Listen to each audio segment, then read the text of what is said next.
Are you struggling to get tens of swirled wax for endgame gear? Is the prospect of needing this much wax too much for you to handle? Well, if so, you're in luck, because in today's video, I'll be going over every way that you can get swirled wax in Bee Swarm Simulator, so that you can fast-track everything you need to be an endgame player as fast as possible. But before we begin, this video was requested by the user on screen, and remember, if you would like me to make a video, all you need to do is drop a comment below and tell me what you would like to see.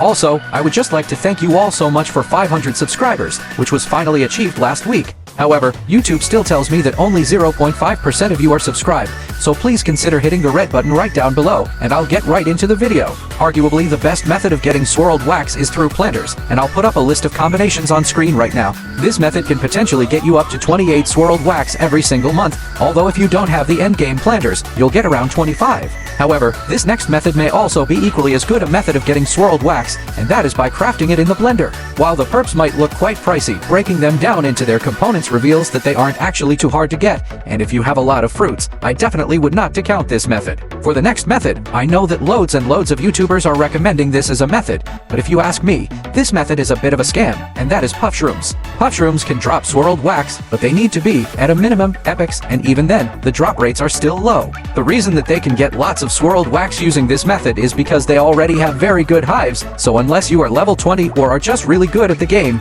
please don't do this, since you'll likely spend a long time and get nothing. Now there is only one last renewable method in the entire game for getting swirled wax, although this method pretty much isn't useful at all, and that is as a drop from diamond aphids. However, there are still some decent non-renewable of getting swirled wax, most notably from Dapper Bear, whose 5th, 10th, 11th, 14th, and 15th quests, along with his initial Blue Drive quest, each give us swirled wax. Also, while this only works in Beesmas, a level 13 Snow Bear will drop 3 swirled wax, so make sure to get that done by the end of Beesmas. And lastly, if you somehow get a hold of a Pearl Girl or an orange sticker, you can donate it to the sticker stack for a swirled wax, although these stickers are quite hard to get, so don't waste your efforts into getting one of these just for the wax. But that's every single way to obtain swirled wax at the moment. I hope this video helped you out. As always, if it did, please don't forget to subscribe and like the video, and best of luck for the grind.